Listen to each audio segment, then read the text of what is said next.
पूर्णिया पूर्व ब्लॉक के सभागार में प्रखंड स्तरीय अनुश्रवण समिति की बैठक आयोजित की गई, जिसकी अध्यक्षता प्रखंड प्रमुख जियाउल हक ने की। वहीं बैठक का संचालन बीडीओ शैलेश कुमार केसरी ने की। बैठक में सभी पंचायत के मुखिया व समिति सदस्य उपस्थित रहे। बैठक हंगामेदार रहा। बैठक में यूरिया कालाबाजारी व मोटेशन परिमार्जन का मुद्दा छाया रहा, जिसका उपस्थित अधिकारियों ने बारी बारी जवाब भी दिया। वहीं प्रखंड प्रमुख ने सभी माननीय सदस्यों की शिकायत का जल्द निराकरण का भरोसा दिलाया है। वहीं बीडीओ शैलेश कुमार केसरी ने बताया कि सभी पंचायत में पीएम आवास योजना के लाभुकों का चयन किया जा रहा है। सभी मुखिया इसमें सहयोग करें। सिटी हलचल न्यूज के लिए पूर्णिया से राजेश यादव की रिपोर्ट। विकास की रणनीति को लेकर पूर्णिया प्रखंड में विकास कैसे हो, इस पर क्या चर्चा हो? जैसा कि आप लोगों को मालूम होगा, पंचायत समिति की सामान्य बैठक थी और इस बैठक में लगभग सभी जनप्रतिनिधि और पदाधिकारी लोग उपस्थित थे और बिल्कुल ही शांति माहौल के बाद बैठक की कार्रवाई संपन्न हुई, जिसमें आवास प्रधानमंत्री आवास का सर्वेक्षण हो रहा है। उसको पूर्णतः लोग छूटे नहीं, इस पर बल दिया गया। इसमें सारे लोगों का सहयोग अपेक्षित है और जहाँ पर राशन कार्ड का बनना है उसके लिए भी बताया गया। जो बचे हुए भी अपना आवेदन करेंगे, उसका भी राशन कार्ड बनेगा। इसी तरह हमारे एक माननीय पंचायत समिति सदस्य के द्वारा ये सवाल रखा गया कि प्रखंड स्तर पर जो भी विभाग है वो पंचायत समिति का अधिकृत है, उसमें कुछ विभाग के द्वारा जो है वो बिल्डिंग बनाया गया, उस पर सवाल हुआ, उस पर पत्राचार होकर उसका जवाब तलब किया जाएगा। जैसे कि नर्सरी है बगल में, नर्सरी पहले खुला था, अब उसको घेर दिया गया। घेरने के पीछे के क्या कारण है, उसको कब उसको दिया गया था, अधिकृत किया गया था जमीन को, उस विभाग को जो उसको घेरा, एक सवाल है। उसी तरह पीएचडी है, पीएचडी का जल मीनार, दो जल मीनार इसमें बना हुआ, लेकिन उसका एक भी कनेक्शन प्रखंड स्तर में नहीं है, प्रखंड के किसी भी गली में या किसी आवास में नहीं है। उसको किसने ज़मीन दिया बनाने के लिए, किस आधार पर उसको दिया गया, इसकी तलाश है। उसी तरह आपका भारतीय स्टेट बैंक का जो है प्रशिक्षण का भवन बना हुआ, उसको किसी ने ज़मीन आवंटित किया। उसी तरह विद्युत का जो है पावर ग्रिड का जो है स्थापना हुआ है, उसे भी ज़मीन किन परिस्थिति में लोगों को ज़मीन दिया गया, इस पर लोगों का सवाल हुआ।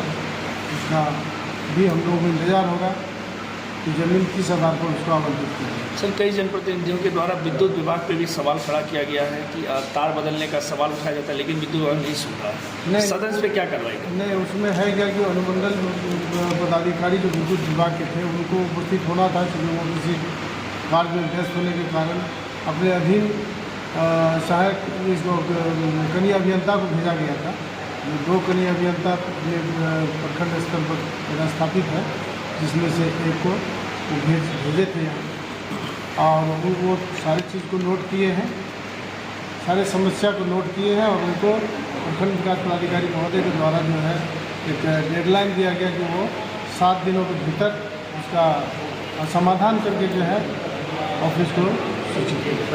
सर, अंचलाधिकारी पूर्णिया पूर्व के द्वारा जनप्रतिनिधियों का जो भी कार्य है उसे नहीं किया जा रहा है, वो लंबित किया जा रहा है। जनप्रतिनिधियों सवाल उठा रहा है सदन में, इस पर कोई कार्रवाई नहीं हो रही है, चाहे वो मोटेशन से संबंधित हो, चाहे अन्य कोई पूरे पंचायत का मामला प्रतिनिधि लेके प्रखंड आते हैं, अंचलाधिकारी नहीं सुना है, इस पर क्या कार्रवाई होगी? ऐसा तो कोई किसी ने सवाल नहीं किया। समिति की बैठक की गई थी, किन किन मुद्दों को लेकर बैठक में सवाल खड़ा किया गया और किन नया विकास को लेकर क्या सवाल करें? कि आज पंचायत समिति की बैठक पूर्णिया पूर्व प्रखंड में माननीय पूर्व प्रमुख की सहमति से संपन्न कराया गया, जिसमें सबसे पहले हम लोगों ने पूर्व बैठक की जिन बिंदुओं को दिया गया था उसकी हम लोगों ने संतुष्टि की। सदन के द्वारा मुख्यतः प्रखंड कृषि पदाधिकारी से जो स्टॉकिस्ट है उस पर कार्रवाई की मांग करने के लिए कहा गया। उनके द्वारा कहा गया कि रिटेलर दुकानदार पर ही कार्रवाई हो रही है, तो हम लोगों ने इसके संबंध में जिला कृषि पदाधिकारी से पत्राचार करने का सदन ने निर्णय लिया है। विद्युत विभाग से क्योंकि सहायक अभियंता को आना था, जो मीटिंग कारण आ नहीं सकते। उनकी जगह जो प्रतिनिधि आए तो उनको विभिन्न जगह जहाँ जहाँ ट्रांसफार्मर खराब है वहाँ ट्रांसफार्मर तत्काल बदलने के लिए निर्देशित किया गया है। और पूर्व बैठक का जो भी प्रोसीडिंग था उसकी संपुष्टि को 7 दिनों के अंदर करते हुए माननीय प्रमुख और मुझे वो उसका प्रतिवेदन समर्पित किया। इसके अलावा राशन कार्ड के अंतर्गत जिन प्रश्नों को उठाया गया तो हम लोगों ने देखा कि ज़्यादातर जो केसेज है वो प्रपत्र ख स्प्लिट से संबंधित है। नए राशन कार्ड का प्रावधान बहुत कम ही सदन में था। हम लोग उसकी भी प्रक्रिया चल की ओर आगे बढ़ रहे हैं। प्राइम मिनिस्टर आवास के अंतर्गत माननीय मुखिया जी के द्वारा लगभग 200 लाभुकों का नाम प्रस्तावित किया गया है, जिसके अंतर्गत बताया गया कि इनका नाम जोड़ा जा सकता है। यदि वो जोड़ने योग्य होगा हम लोग निश्चित रूप से उनको जोड़ेंगे। साथ ही साथ सभी माननीय मुखियालय से और अन्य पंचायत समिति के प्रतिनिधियों से अनुरोध किया गया है कि भविष्य में जो भी लाभुक का संबंध में वो शिकायत दर्ज करते हैं तो व्यक्ति विशेष के नाम से करेंगे, जिससे उस व्यक्ति विशेष को लाभ मिल सके। ये बिल्कुल उनसे अनुरोध किया, इस तरह अनुरोध किया गया कि 3 लोगों को नहीं मिला, इस तरह उनसे अनुरोध है कि नहीं वो व्यक्ति विशेष का बता दें किन लोगों को नहीं मिला। सदन उसको सेवा देने के लिए तत्पर है। जो कल्याण की जो हमारी अवधारणा है संविधान की, उसको हम लोग पूरी तरह धरातल पर लागू करने के लिए पूरी तरह हम लोग सभी पूरा पंचायत समिति का जो टीम है पूरी तरह उसके लिए हम लोग तत्पर है। सर, वो आंगनवाड़ी को लेकर कई सवाल खड़े किए गए हैं। आंगनवाड़ी में प्रतिनिधियों का सम्मान से लेके अन्य सवालों को लेकर सवाल किया गया है, इस पर क्या कहा? बिल्कुल, देखिए जनप्रतिनिधि की मांग बिल्कुल सही है, क्योंकि त्रिस्तरीय पंचायती राज एक संवैधानिक संस्था है, तो जनप्रतिनिधियों का सम्मान होना ही है। हम लोगों ने CDPO को उसके संबंध में सदन के माध्यम से निर्देशित किया है कि आगे से जब भी इस तरह का कोई भी कार्य हो तो सबसे पहले तो पत्र के माध्यम से जनप्रतिनिधियों को संसूचित करेंगी। जहाँ जहाँ आंगनबाड़ी केंद्र बनने की जो बात है उसके संबंध में जो जो क्रियाएँ या प्रक्रिया उनके द्वारा अपनाई गई है, जो भवन चयन स्थान चयन के लिए जो NOC की मांग CO के द्वारा की गई है, वो सारा पत्र हम लोग सभी जनप्रतिनिधियों को 1 से 2 दिन के अंदर उपलब्ध करा देंगे। जैसे उनकी जो मांग होने लगे उनके मांग पर सदन के द्वारा जो उठाया जा रहा है उस पर हम लोग कार्य भी कर रहे हैं, जो उन्हें संतोष लगेगा कि नहीं सदन वास्तव में कार्य